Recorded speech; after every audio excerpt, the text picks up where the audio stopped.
एक समय की बात है। एक गांव में मोहन और सोहन नाम के दो भाई रहते थे। उनके माता पिता कुछ समय पहले ही एक दुर्घटना में चल बसे थे। अब दोनों भाई ही एक दूसरे का सहारा थे। मोहन सोहन से बड़ा था, इसलिए मोहन अपने भाई की हर जरूरत पूरी करना अपनी जिम्मेदारी मानता था। वह चाहता था कि सोहन अच्छा पढ़ लिख कर नौकरी करे, इसलिए मोहन दिन रात मेहनत करके पैसे कमाता था और उन पैसों से सोहन की पढ़ाई का खर्चा उठाता था। मोहन एक कारखाने में काम करता था।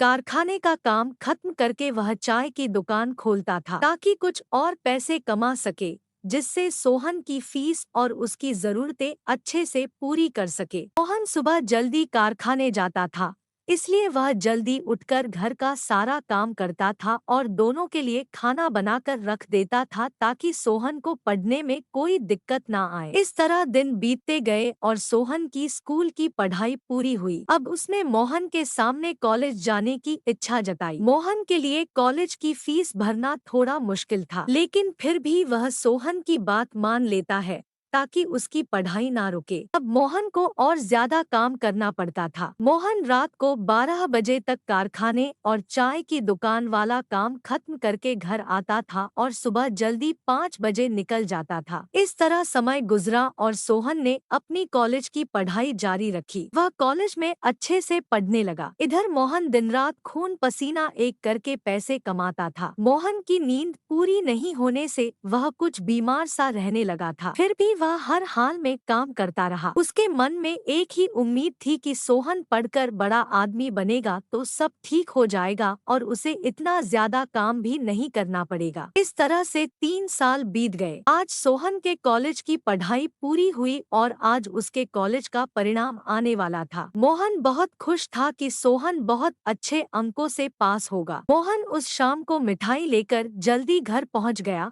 और घर जाकर सोहन का इंतजार करने लगा। उसने सोचा कि आज सोहन के आते ही वह उसे मिठाई खिलाएगा। मोहन अपने भाई का इंतजार करने बैठ जाता है। काफी समय बीत जाने पर भी सोहन का कुछ पता नहीं था। मोहन बार बार दरवाजे पर जाकर देखता रहा। इस तरह रात के 11 बज चुके थे। अब मोहन का भय बढ़ने लगा, लेकिन फिर भी उसने खुद को संभाला और कहा कि कैसा लड़का है, परिणाम अच्छा आया होगा, इसलिए दोस्तों के साथ पार्टी करने चला गया होगा और अपने भाई को ही भूल गया। वह मन को बहलाने लगा। अब तो काफी समय हो गया। मोहन को लगा उसके भाई को कहीं कुछ हो तो नहीं गया और वह डर गया। कुछ देर बाद कोई दरवाजा पर आया। अब मोहन ने राहत की सांस ली और कहा, चलो ये लड़का आ गया। उसने दरवाजा खोला और देखा कि कुछ पुलिस वाले आए हैं। मोहन डर के मारे कांपने लगा और पूछा कि आप लोग क्यों आए हो, मेरा भाई कहाँ है, वो ठीक तो है ना। इतने में एक पुलिस वाले के पीछे से सोहन निकला और मोहन के पैरों में पड़ गया। मोहन ने उसे उठाकर गले से लगा लिया और कहा, भगवान का शुक्रिया कि तू ठीक है,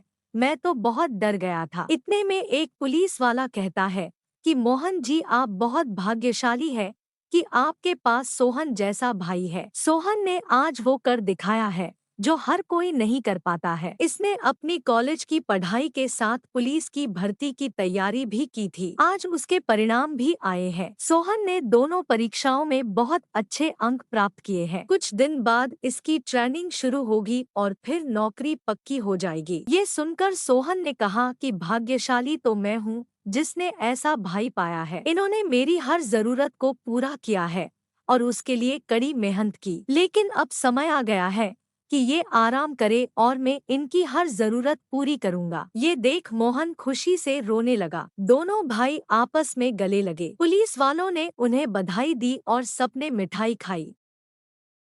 परिस्थिति कैसी भी हो, लेकिन कभी मेहनत करना मत छोड़ो, एक दिन आपको सफलता जरूर मिलेगी।